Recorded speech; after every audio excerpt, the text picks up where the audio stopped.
Hello everyone, welcome back to my YouTube channel. তো thumbnail দেখে তোমরা অলরেডি বুঝতে পেরে গেছো আজকের ভিডিওটা কোন টপিকের ওপরে হতে চলেছে। তো আজকে আমি তোমাদের সাথে শেয়ার করব গণেশ চতুর্থীর স্পেশাল একটা জুয়েলারি বানানোর ভিডিও। আমি গণেশ পুজো উপলক্ষেই জুয়েলারি সেটটা বানিয়েছিলাম, তো ভাবলাম তোমাদের সাথেও শেয়ার করি। তোমরা কমেন্ট করে অবশ্যই জানাবে এটা তোমাদের কেমন লেগেছে। তো চলো ভিডিওটা শুরু করা যাক। এটা আমি বানিয়েছি ক্লে দিয়ে। তো তোমরা এটা যে কোনো মোল্ডেড ক্লে দিয়ে বানাতে পারো। আমি এখানে হোমমেড ক্লে ইউজ করেছি। মোল্ডেড ক্লেতে রেজিন এবং হার্ডনার দুটি পার্ট থাকে, এটা ভালোভাবে মিক্স করে তারপরেই ক্লেটা রেডি করতে হয়। আর তার ভিডিও অলরেডি আমার চ্যানেলে আপলোড করা রয়েছে, তোমরা চাইলে সেখান থেকে চেক আউট করে নিতে পারো।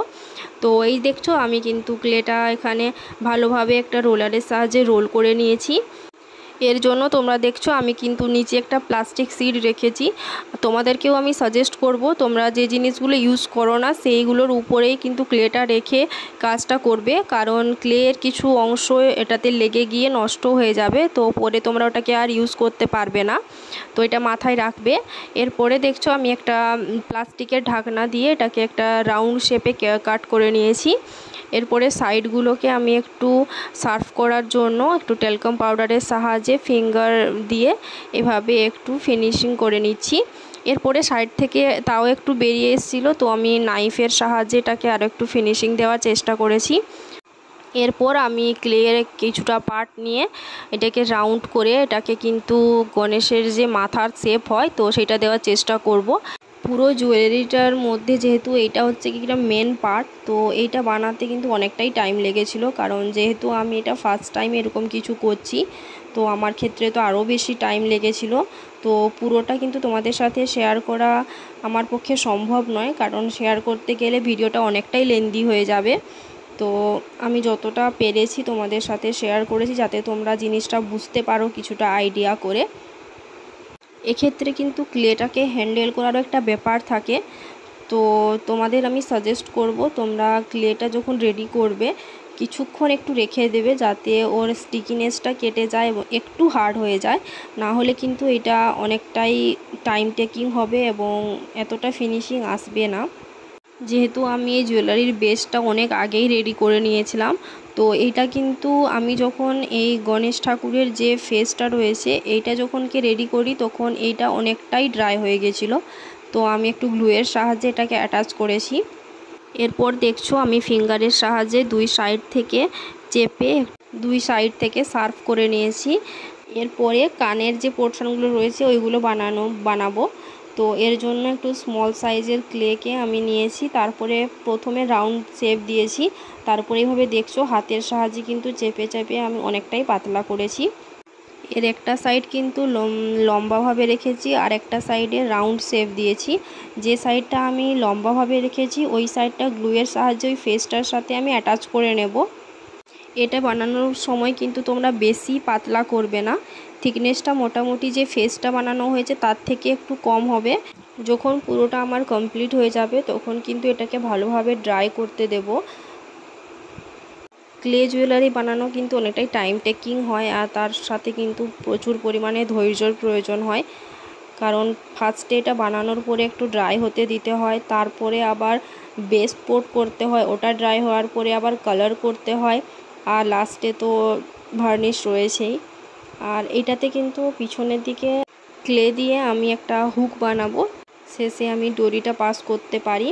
এর জন্য ক্লের কিছুটা পোর্শন নিয়ে ওটাকে খুব পাতলাভাবে একটু বেলে নেব, তারপরেই গ্লুয়ের সাহায্যে এটাকে এইভাবে শেপ দিয়ে আমি অ্যাটাচ করে নেব। এরপরে সম্পূর্ণটা ড্রাই হয়ে গেলে বেস কোট করব। বেস কোটের করার জন্য কিন্তু আমি এখানে জেসো ইউজ করি, এতে কালারটা খুবই ভালোভাবে ফুটে ওঠে। তোমরা চাইলে অ্যাক্রেলিক কালার ইউজ করতে পারো, বাট তোমাদের কাছে যদি জেসো থেকে থাকে তাহলে আমি তোমাদেরকে সাজেস্ট করব অবশ্যই ওটা ইউজ করার জন্য। ওটা ড্রাই হয়ে গেলে তারপরেই দেখছো আমি কালার করব। আর এখানে কালার করার জন্য আমি যে পিস্তা গ্রিন কালারটা হয় ওইটা ইউজ করছি। খুব ভালোভাবে কিন্তু কালারটা চারিদিকে অ্যাপ্লাই করে নিতে হবে। এর জন্য আমি কিন্তু 000 ব্রাশটা ইউজ করছি, যাতে পুরোপুরিভাবে সম্পূর্ণটা কালার করা সম্ভব হয়।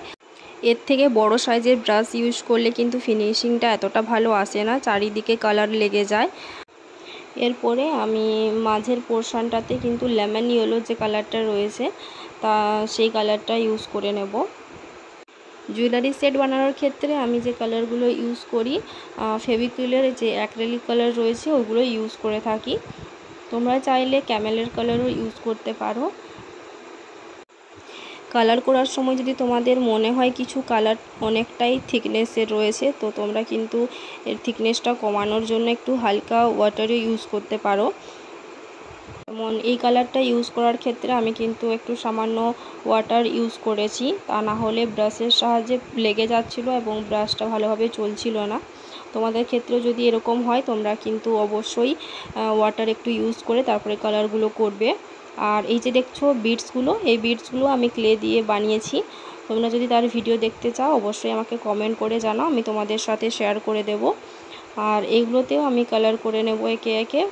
প্রথমে আমি দুটোতে কালার করব ইয়েলো, আর দুটোতে করব আমি রেড, আর দুটো যে রয়েছে চারকোনা সাইজের তোমরা দেখতে পাচ্ছ ওইটাতে কিন্তু আমি গ্রিন কালার করব। বিটসগুলো যখন আমার টোটালি কমপ্লিট কালার করা হয়ে যাবে তারপরে এগুলোকেও কিন্তু আমাকে ড্রাই হতে দিতে হবে, তারপরে হচ্ছে ভার্নিশ করার পালা। এখানে তোমরা দেখছো বিটসগুলোকে আমি কালার করার জন্য একটি ওয়্যারের মধ্যে বিটসগুলোকে ইনসার্ট করে তারপরেই আমি কালার করছি। তোমরা যদি কেউ ক্লে জুয়েলারি বানাতে চাও বা বানাও, তারা যাতে ঠিকভাবে বানাতে পারো, তো আমি এই ভিডিওতে সম্পূর্ণটাই স্টেপ বাই স্টেপ তোমাদের সাথে শেয়ার করার চেষ্টা করেছি।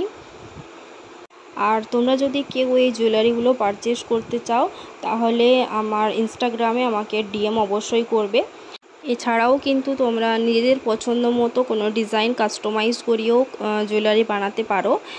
এর জন্য তোমাদেরকে ইনস্টাগ্রামে আমাকে ডিএম করতে হবে। এরপরে আমি ডরি পাস করার জন্য যে হুকটা বানিয়েছিলাম ওইটাতে কালার করে নেব। এর জন্য আমি ফার্স্টে কিন্তু রেড কালার দিয়ে পুরোটাতে কালার করে নিয়েছি, তারপরে কিন্তু ব্ল্যাক কালার দিয়ে উপর থেকে কালার করে নিয়ে দুটোকে মিক্স করে দিয়েছি। ফেসটা কালার করার পরে যখন আমি চোখের পোর্শনটা করতে যাই ওইখানে আমার ভুল হয়ে যায় এবং এই চোখের পোর্শনটা দেখতে পারছো যেরকম চেয়েছিলাম ওই রকম হয়নি। জানি না কেন ক্যামেরার সামনেই চোখের পোর্শনটা আমি যখনই করতে যাই এরকম আমার সাথে হয়।